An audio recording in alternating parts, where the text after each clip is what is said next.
Hey, what's up? My name is Jonathan Antonio Matias Machain from Tijuana, Baja California, Mexico, and this is the Tjridoo podcast. And with us today, it's our guest from Germany.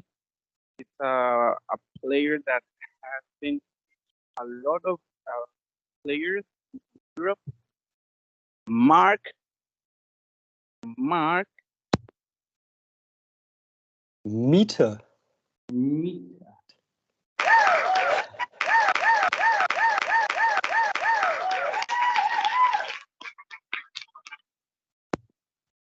Nice, Hi, hi. nice to meet you, Mr. Marc. You can uh, turn on the camera, or I don't know if push up that button over there that camera is off. It's okay. Let's continue. Uh, how are you? How are you?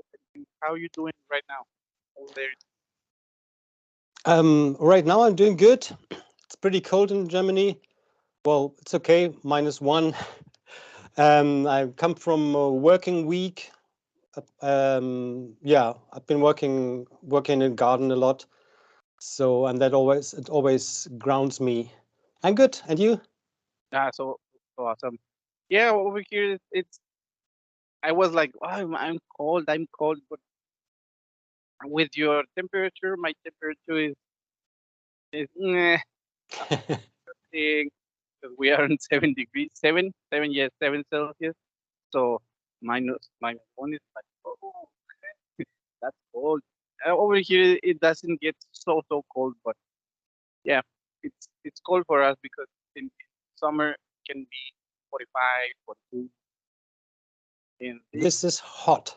yes, but this weather for me it's a little bit cold, and but not so much like like your weather of the winter.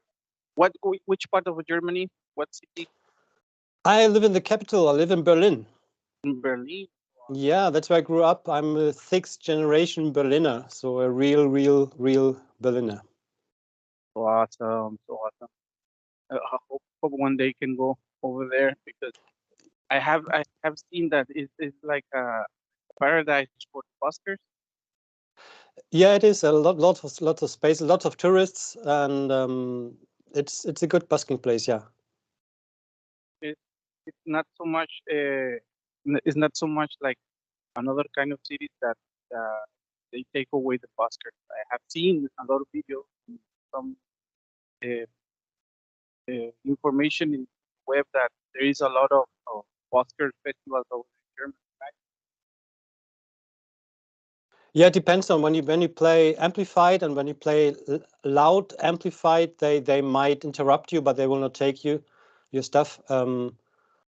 But unplugged is always allowed. So awesome. This next question, it's the question that I make to every single person that I've been interviewed. Uh, uh, how did you heard the first time the didgeridoo? How was your first encounter with didgeridoo? Okay, it was in 1992 where I started to study psychology, and I was soon after I started. There was we went on strike because there were two institutes and they want to put them together. And no matter we went there to strike against it and stay there overnight. And one day I went to yeah, was looking for a place to sleep, and I heard some humming, brumming sound out of a room, and so I entered the room, and there was a friend of mine. Already knew him. He was playing Didgeridoo, and he got it from India, from an Italian Franciscan monk who just came from Australia. And yeah, because the strike went on for the whole semester, so for half a year, and for this half year, then I in the daytime I was discussion. I was in discussion, and in the night I was playing didgeridoo. Because yeah, and soon after that I really played a lot, like 10 hours per day, and soon after that we met a third didgeridoo player, Jörg Wendland, who started earlier. And yeah, and then we founded a didgeridoo trio because Jörg was very clever and and very much into business. Other than me, I was more into freaky psychological ideas. And I was also into music because I started music very early. I started singing in the children's choir of the German opera, and I was playing bass before. So I was very close to music before, and then this beautiful instrument got me, like, really completely. It happens. It happens. Didgeridoo player. So you are playing since 1992. Yeah, that's So correct. crazy. I was like 10 years old. They- Yeah, quite some years. Yeah. And yeah, this is a very curious thing about didgeridoo because lots of friends, a friend from Colombia, a friend from Mexico, uh, lots of people from Latin America, they heard by the first time the didgeridoo because of German, and Ah, you heard the didgeridoo because of German. it's true. It's like un común denominador. Like everyone heard for the first time the didgeridoo by a German. That, that's quite like, interesting because it's in the interviews. My friend from Bogota, my friend from Argentina, from Chile, Mexico, they heard by the first time a dude from Germany playing the didgeridoo. Now you're saying you're German, and then you heard from that's like oh crazy. I don't know why this is. What? Guess I don't know. Maybe we have Germans have traveled a lot, Yes, and we have the money to travel, and especially in winter when it's cold here, we like to travel. And also the first guy I know from in Europe was, maybe you've heard of him, Willy Grimm. Yeah, I haven't heard that name before. he started. I guess he started when I was born in 1971, Yeah, or even earlier. To ask him personally. And yeah, and but still, when I started, it wasn't very popular. It was me and Ansgar mainly, who made this thing moving. mhm, And every time when someone was like world music festivals, or someone was interested in Australia, so they just had two options. Was my band, which was called Circular Breathing this time, the Didgeridoo Trio, or Ansgar's band, Pangea. And also we invited us to play, and so, and okay. we had no role model, so to say. Everything we had to teach ourselves. We had to find out by ourselves. There was no information about nothing, about no information about playing techniques, about circular breathing, nada. How do you develop your technique without without the internet in that back in those days, back in those years? It was the internet only was for millionaires. Or, Yeah. Um, well, I just played. I played a lot. I played 6 hours minimum per day, and up to 15 hours. So half of the day I was sitting in my toilet and playing. And I think mainly the instrument teach me how to play. And also because it was a didgeridoo trio, we've been showing us, okay, how do you do that? How's that possible? And so we've been showing us, yeah, what we just found out by ourselves. And yeah, that also about circular breathing. I picked it up pretty fast. I think it took 3 days or so without any information, because I was just, Marcel came to me and he said, now I got it. I can tell you, I breathe in through the nose. So that was my my the state of information I had. Breathing through the nose. Without the information, you knew about the circular breathing? Yeah, because Marcel did it. Yeah, and he picked it up in India, as I said, from this Franciscan monk, and he knew also he knew the term for it, and yeah, and that's how it all started. And since then, yeah, I've a long story with the instrument, and really been around with it and playing and teaching in so many different circumstances. Unbelievable. Still for me, unbelievable. It's like very, very awesome because 1992, I was 7 years old, and the only didgeridoo that I heard that time back, it was only on the Steve Irwin uh, videos, VHS, some in that sort. But I didn't put attention. I just heard that that all the didgeridoo that I heard back in those days. But now it's it's like very interesting about your didgeridoo story.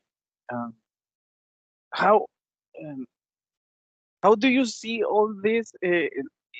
I I I will say that it's like a boom, like yes, like a boom of didgeridoo right now. Uh, Back in those days, it was not so much. It was not so popular instrument. And now that there is a lot of players around the world, how do you see all this uh, like trending or like boom of the didgeridoo? How do you see all this? Um, well, there were different booms. Okay, okay, In Germany, there was a little boom in the 90s. okay. So, but this was more about, was a hype about this new instrument, and there were a lot of players, and a lot of people. Most people I played the didgeridoo. I had to explain what it is. Oh, it's an Australian Aboriginal instrument, and it's hollowed out by termites and blah blah. And then now there's well, for 10 years, 15 years now, I guess, the quality of playing really changed, and also that people acknowledge the didgeridoo as a full instrument, and as and acknowledge the possibilities of this simple tube. And mm, I don't know if it's still booming um, in my experience here in Berlin. It's really like I have the same students as I had 20 years ago, same amount of people. Hmm. So it's not growing. It's just it stays the same. Because lot of people they got interested in it, and then don't follow it anymore and leave it. But here and there, some people like you and me and lots of others in every country. There are some people which are like more um, uh, trapped by by this instrument, and just practice more, and and have more, more, especially, more outcome, so to say, more connection to it, and they present it more. And in each country there's a couple of people who do this. Yes, like each country. Most of people in the US, Europe, I don't know if they don't know, I don't know if they don't have a clue, but I will say that the biggest community of Tjridoo is It's where? Latin America. Maybe. No, no, I not I'm assuring, I'm confirming because Chile 5,000 players, Argentina I can say 3,000 players, Brazil 1,000 I can say 1,000, Colombia 500 maybe 1,000, Mexico I can say 1,000 and a half. And if you accumulate all this Latin America community, will be more than 10 or 20,000 players that are playing, that are making music, that they are like working each day but maybe because Europe is more, it has more background, maybe are more, but not so much working on social media. Yeah, amazing. Yes, you say something about the didgeridoo. They make they people made the didgeridoo from a simple tube to a more complex instrument, a more full thing of instrument. I'm very curious about your didgeridoo that Brown Gable designed. How Yeah, how how first of all, what configuration has that didgeridoo? I mean the notes and all the acoustics of didgeridoo. okay.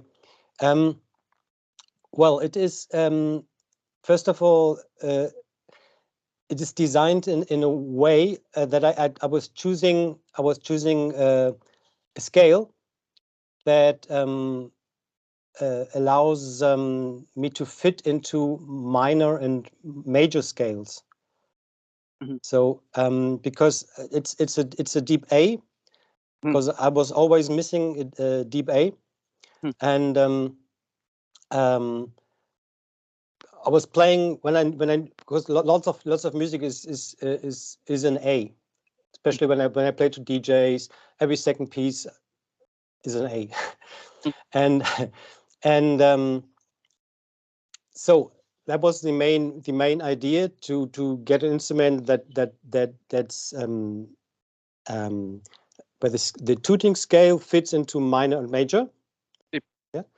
Um, and also I wanted the first toot on the octave, because octave instruments, they have a they have, like, the octave, it enforces the drone as well.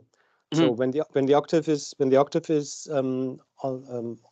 first toot is on the octave, the instrument is it's louder, because the drone also is louder, the mhm. octave. And I wanted a loud A.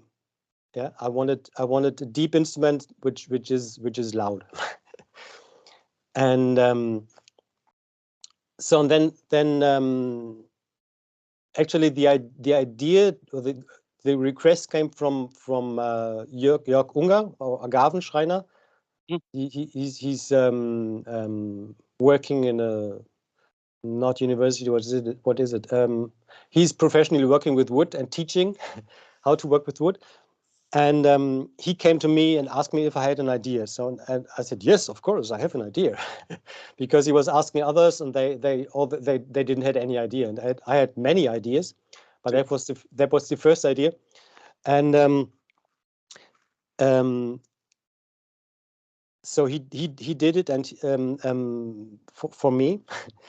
And then I was in communication with Frank, and described him what I liked. Also the sound resonances, like the vocal resonances. How I really described him more in pictures, and he then calculated five shapes, and just by intuition, I was they all had the same tuning scale, Okay. and by intuition I was choosing one, um, because I was playing a couple of thousand instruments before, so I Mhm. have a pretty good sense of how the instrument will taste, Okay. and so I was choosing one of the shapes, and then I was very surprised that it was more than what I expected. Mhm. Yeah, because I called the instrument the arc, Yeah. which is because that's what it is for me. It is a deep instrument, but it is also a high instrument. I can play it very musically with the toots, and also I can play very powerful high A, which is Mm. still which is so the toot is when I played as a normal drone, modulated as a drone. It is Oh, um, that. Oh, wow! That blew my mind. That blew my mind because you play I will guess it will be like the third or fourth tooth in the key of A. It will sound like a high A. B. it is, yeah, and Oh. it sounds powerful, it sounds loud, and sounds bassy. So I have actually, yeah, I have a low high and a low I and a high A instrument in this, Mhm. and also it it combines different playing styles, because when I started playing, there was this common drone and some voices sound and circular breathing, and me as a bass player, I was always missing something. I was missing melody, Mhm. and I was missing breaks. When you play bass, you can play like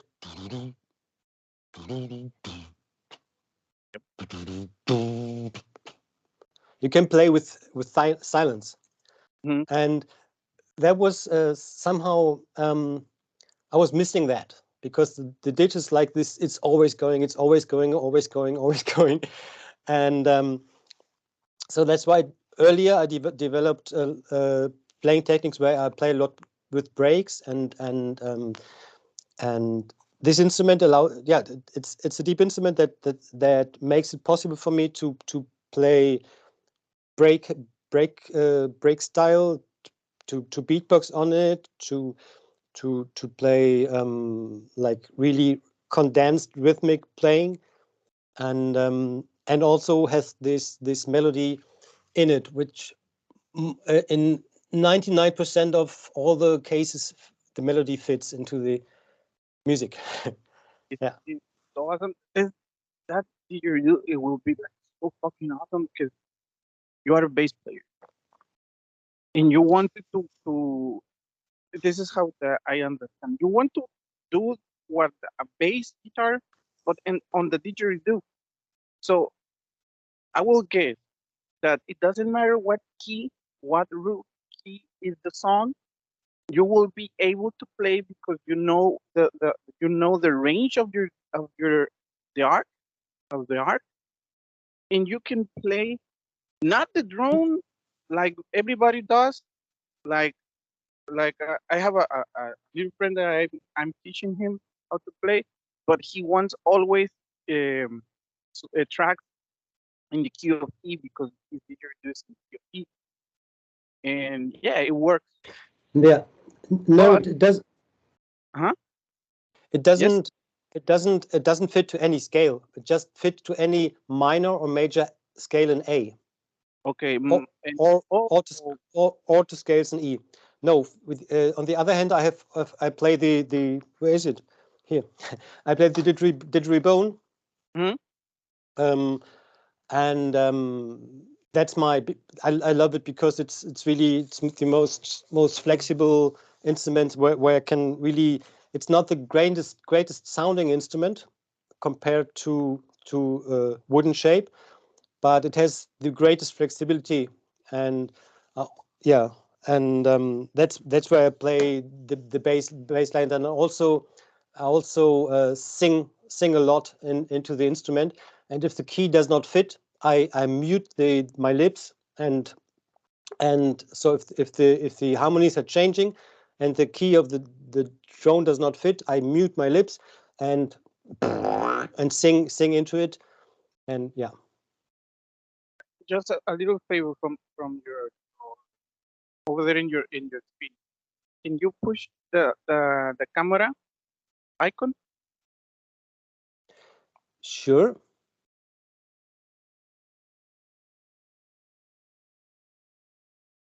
Push and it is it is off. It will be turned on. You don't see me? No, I don't see you. Ah, I see I me. yes, but I think it was I made something and I don't know because because it's the first time I use my cell phone, but everything was it's run. Okay, there you go. Where Ah, here? Yeah. now you see Ooh, me. yes, yes, yes. Why didn't you say, here I am? Hey. Not for no, please. It's flowing so good and it's so amazing. You haven't tried because my didgeridoo. What I don't know if you have seen my playing, but right now I'm doing DJ techno and house music, and at the same time I'm playing the didgeridoo. My didgeridoo is a seventh minor. It's E in the key of E with C sharp trumpet.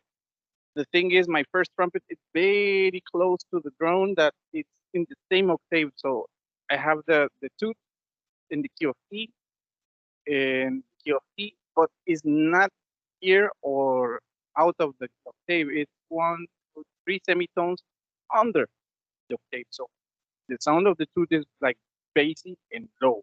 Oh, so the awesome thing about I don't know if is the didgeridoo that helps or what get helps, but I was trying to explain this of your arc because this didgeridoo if the track is in A minor or the track is on the A minor, G minor. The G minor track. In fact, I have a full techno and hard techno set that is just G minor. G minor. All the tracks are G minor in the didgeridoo. Fit so good, so good. And I was imagining that on your art that it has a low A. I will guess it's a low A. On like 70. No, will be lower. Like eh, eh, like 40, 50 hertz. Very low. Very low. That you have all that range to play. That's why it got me like mind blown. A lot of things that you can do with that didgeridoo, it's crazy that or you can play the tooth as a like a high G, and you can be playing just that high G. Hi, A, A. A, yeah, Yeah. A. Yes, you can play and be like doing the same thing like on the regular on the root note of the pitch in Yeah. that. Yeah. Yeah. I can modulate it. Hmm. So you can hear the articulation. Usually the toots they compress too much. Mm, Same like a trombone or tuba or alphorn. It's just because of the mouthpiece. It's just condensed too much, mm. and this is not happening here. It is really a full didgeridoo sound. It's a high instrument, but bassy and strong and also clear. The overtones are clear, the vocals are clear. Yeah. It would be so awesome. Do you have record something on Bandcamp, Spotify, something like that to hear? Sorry about my English. To, so we can hear that didgeridoo composition on that or Actually, not because I have it for a while now, but I'm mainly played live. something. I have mainly played in with one of my bands, which is Mantra Tribe, and we've been playing on.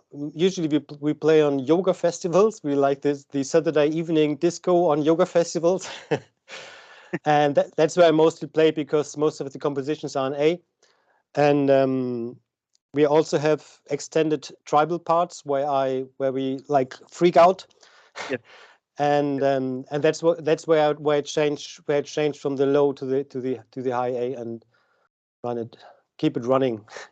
awesome. I I don't have so much experience with Dr. Gable didgeridoos, but I have one.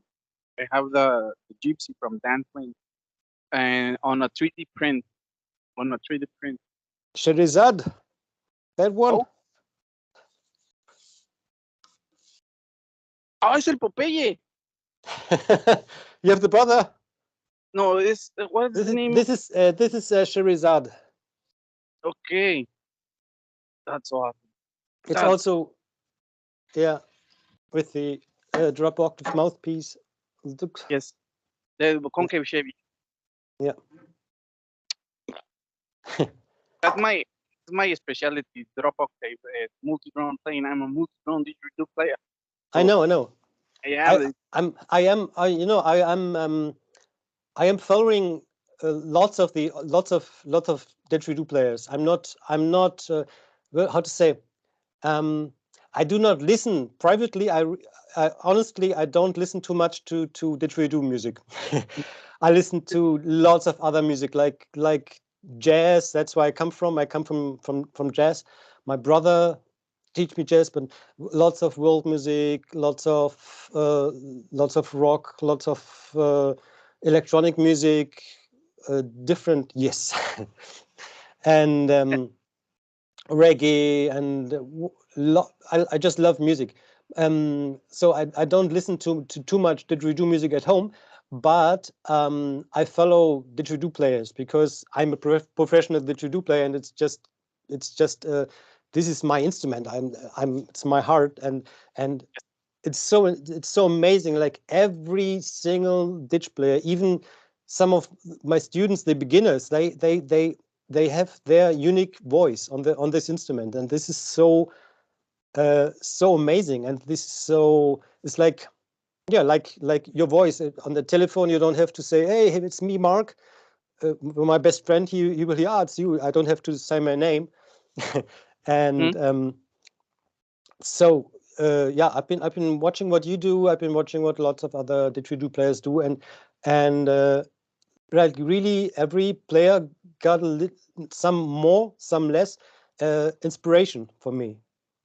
see, see, see. There is awesome, so awesome because like school, the French school is more like beatboxing. But if you go to Gutier, it's more like wobbling. If you go to the German school, it's very weird in the good way because it's kind of like traditional, but it's not traditional. It's more like the I think like I talk with as the I don't know Einstein. Ans Ansgar. I will call it Meño because his name is also Manuel. Ansgar Manuel Stein. Yeah, See. Meño. I was talking with Meño and and I was we were talking about the language that is very important. It will be not the same the onomatopeias in German that onomatopeias in Spanish. Well, I can't pronounce his name. Ansgar. I can't pronounce his name. So I think that the very complex language of German it makes this a kind of weird playing, but weird in the good way, in the awesome way that German didgeridoo players play. you know, because if you put with like this with Eyes eyes closed. eyes closed, didgeridoo player from France, a didgeridoo player from German, you will notice like this. You will notice like this because the articulations in face, in the tongue, in cheek, and everything, it's very different. It's very awesome, very cool. I remember one thing about my first videos that I heard when I was starting. In fact, I download the video and put it to my. At that time, it was like a MP3, like this, very tiny. The loop video, your looping video. How do you come with that idea? It's so fucking awesome. I always love it, and still I have it in my playlist, and I listen to it so much. Why did you? How do you come with that idea, and why you make more of Okay. Well, first of all, when I play music, when I play the didgeridoo, I hear the whole composition, or I hear the whole bill, the whole image. I can see and hear it, like I can hear what is missing. I can hear when there's a production running, and I know exactly where's my place. I know exactly, okay, even if it's just a little dip here and a little meh there, this is what this production needs. And and then it was a coincidence when I got this little, was it actually, it's a DJ looper. So that? it's not made for live looping. It's not, you cannot just start looping. You have to give yourself a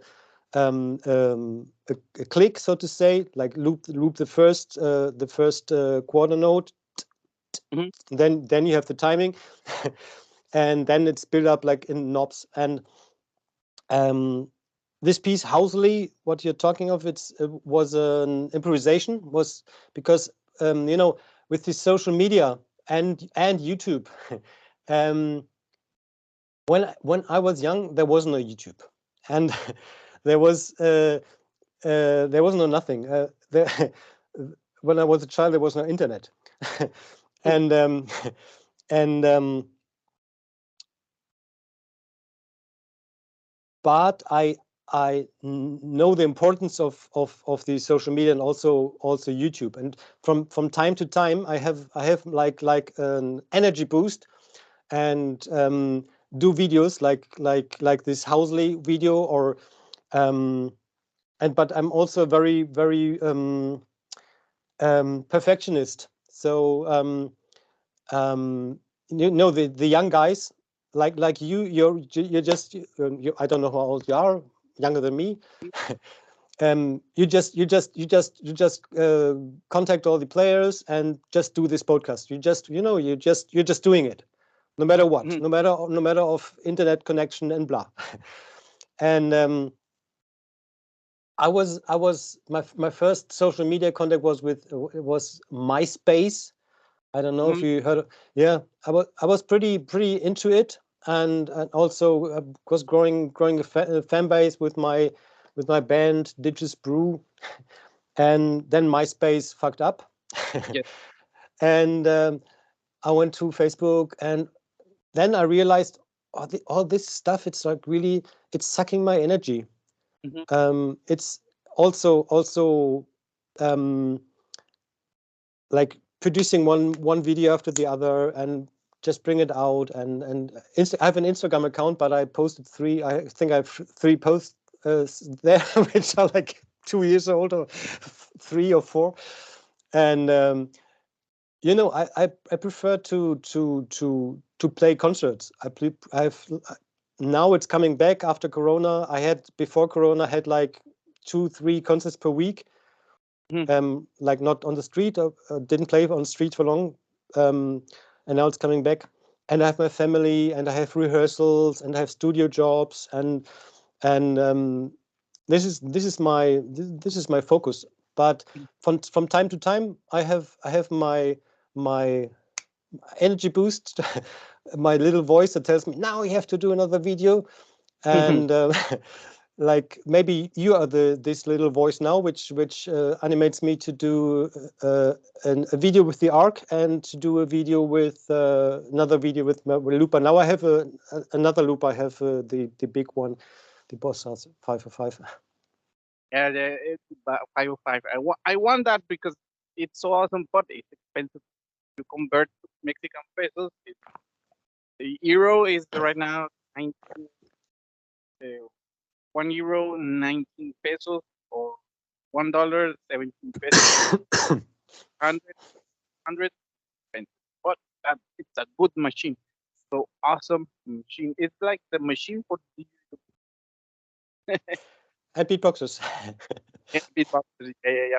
In uh, an arc video will be so fine. So I was I going will. to tell, huh? I Yes. will. I have my studio. That's where I'm sitting in, and that's why where I also teach online lessons from. And I have the equipment. I could do it easy, but but I prefer mostly I prefer doing other things and Yes. just do music. For the all the fans that we are out of Germany that we cannot hear you live, we will appreciate so much some videos. Maybe one every 2 months, or one a month, or something like that. You upload it to YouTube, and suddenly you will have like 2,000, 3,000 subscribers, and 1 million, 2 million views, and that's an extra income. Inshallah. Yeah, it's perfect. You feel for that kind of, it will be like a extra income for just one video.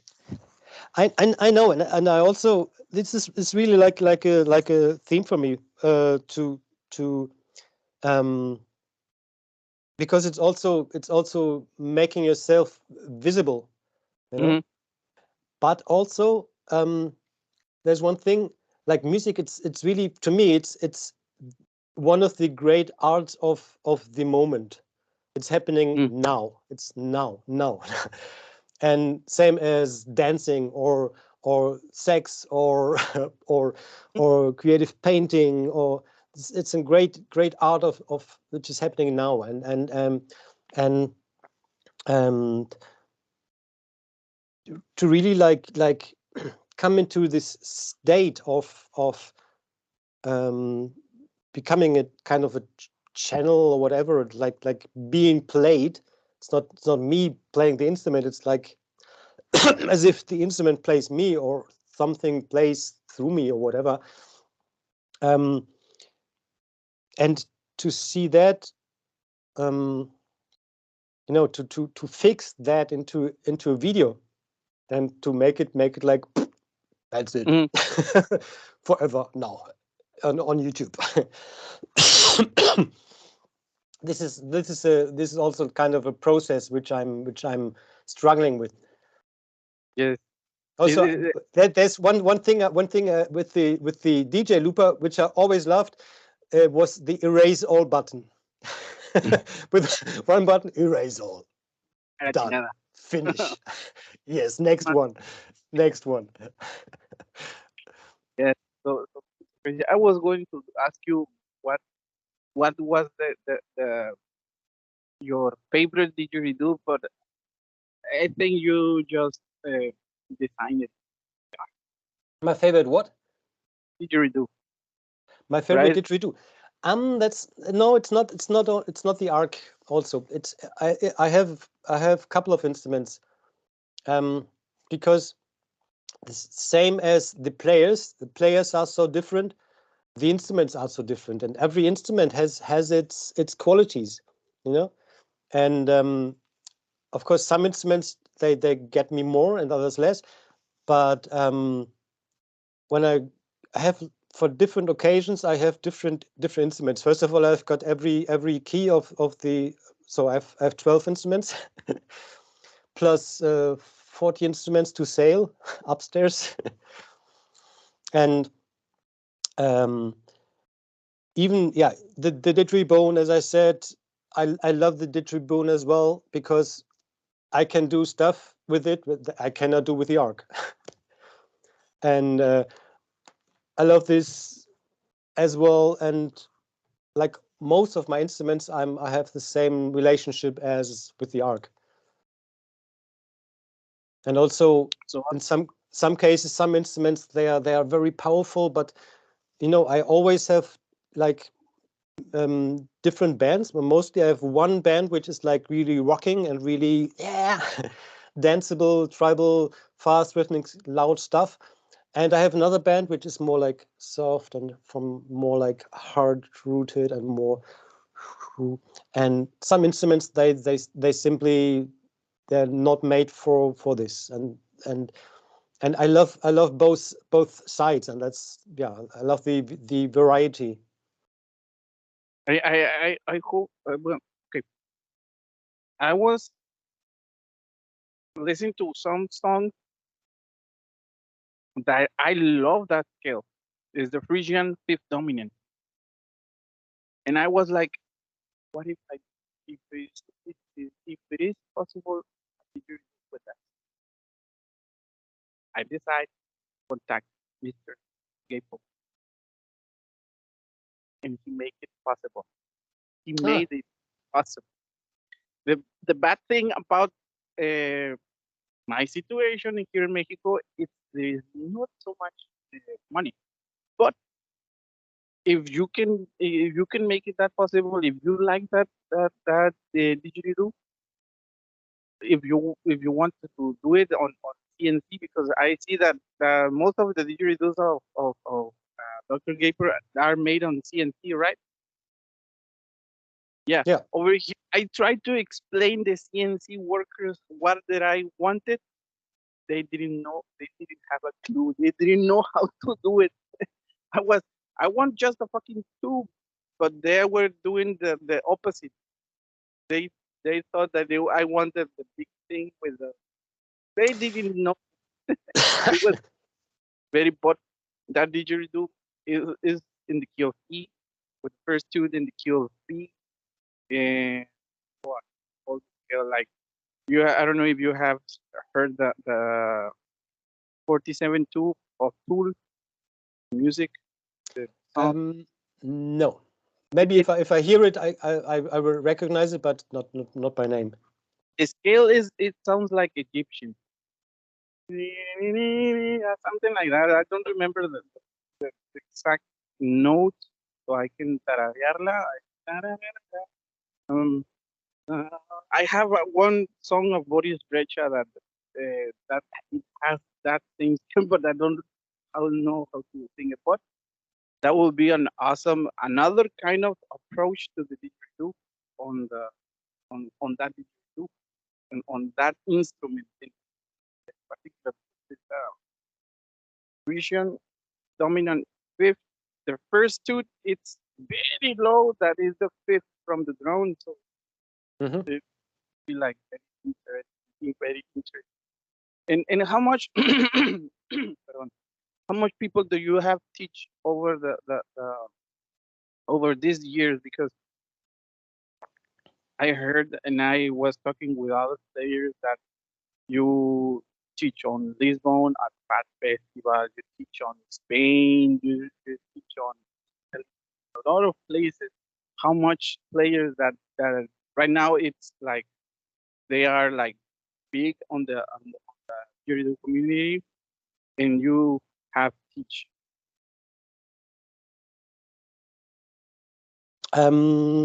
You mean how many students I have at the moment?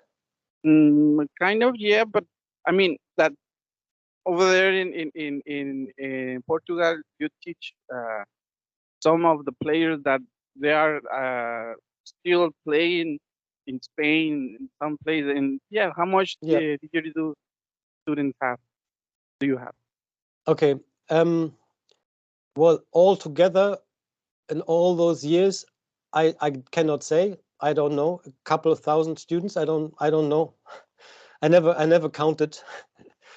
And because it was individual students, it was workshops, it was my own workshops, it was workshops and festivals. I was teaching in schools. I was really Wow. lot of teaching in schools, little kids, and also teacher. I was teaching the school teachers. And so I don't know, actually.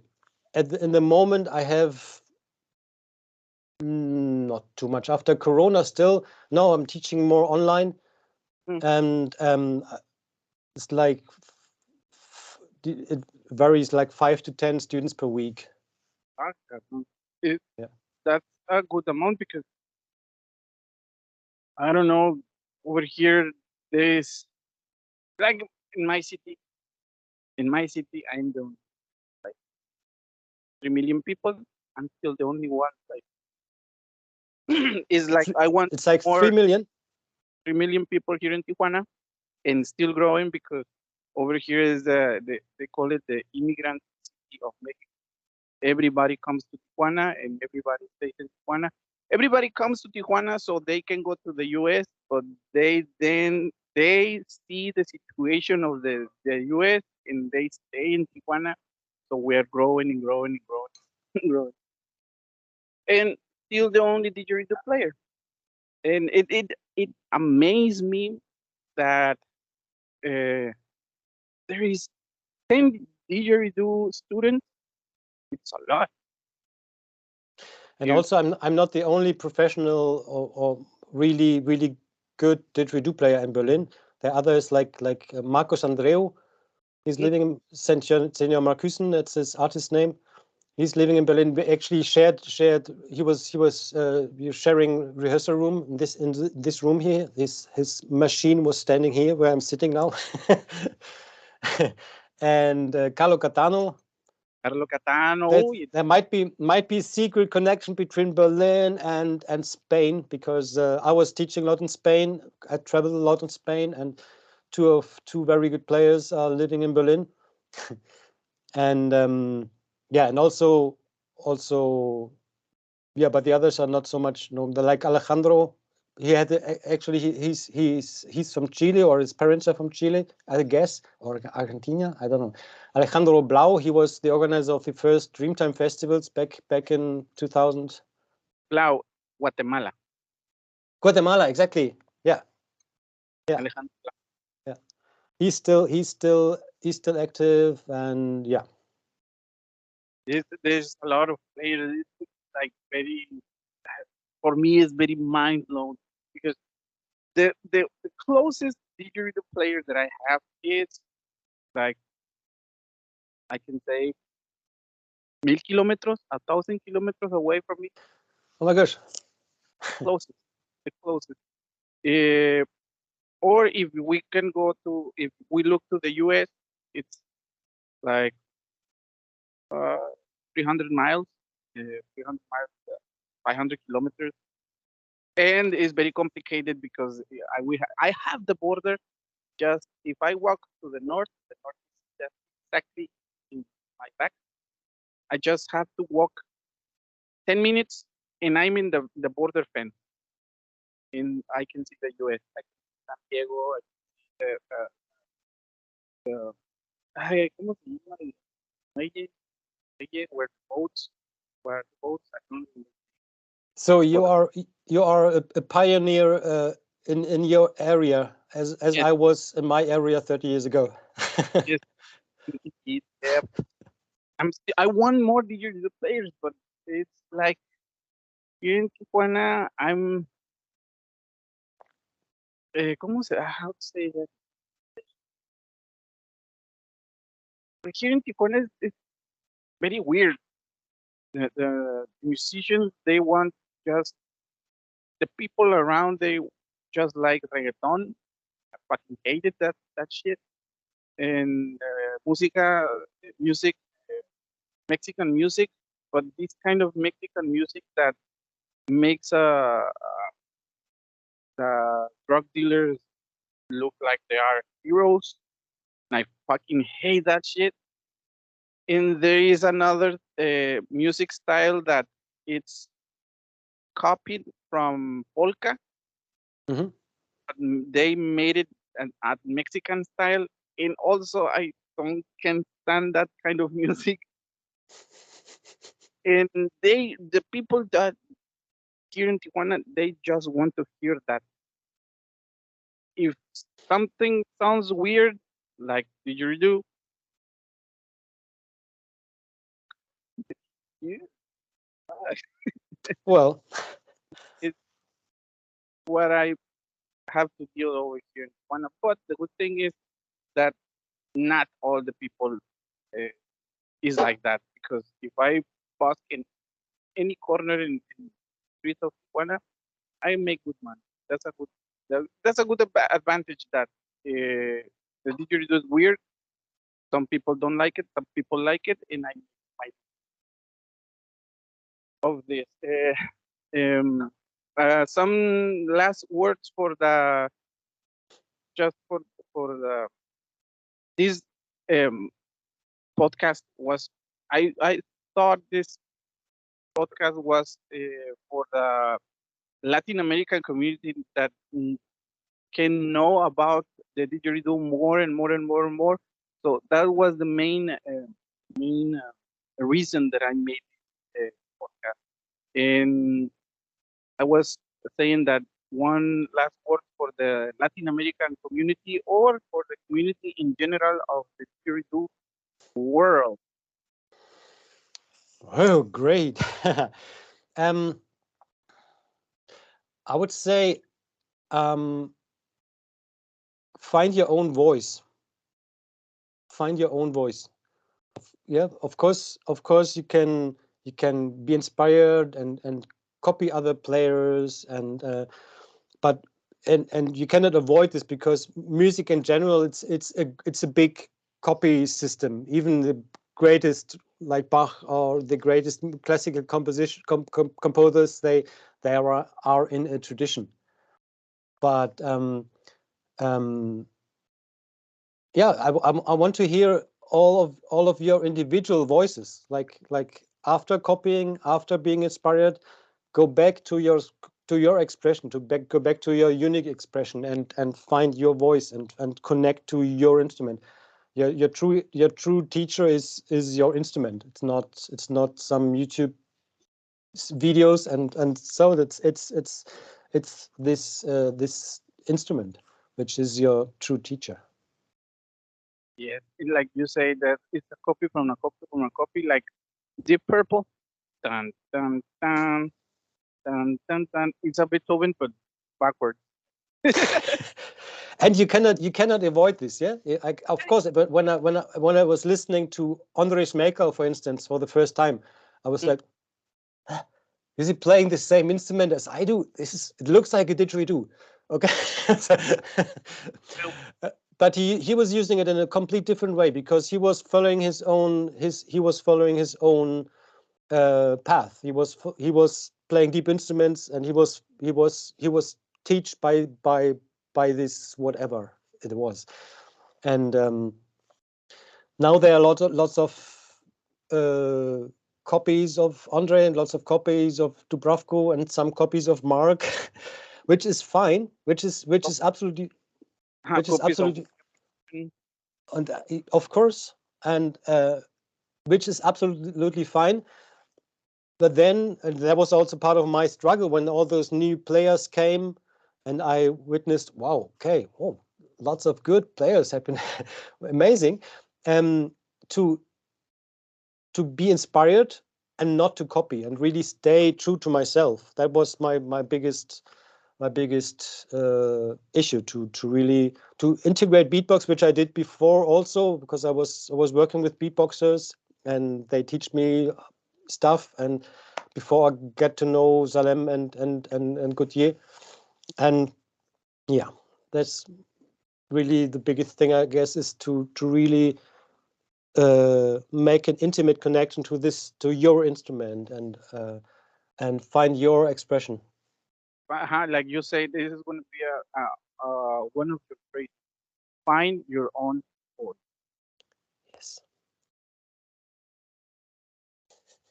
Thank you very much, Mr. Mark. Well, again, I want to try to pronounce My name, Marc Meithe. Meet Meithe. Mark Meithe. That's a Meithe. good thing. Yeah, I have a good hearing, but if I want to do it by myself, it's gonna be a little bit difficult. But Mark Meithe. Meet. Exactly. Yeah. This was Jonathan Antonio Martin from Tijuana, Baja California, Mexico, and Mark Meithe from Meithe. Berlin. Bye. Thank you so much.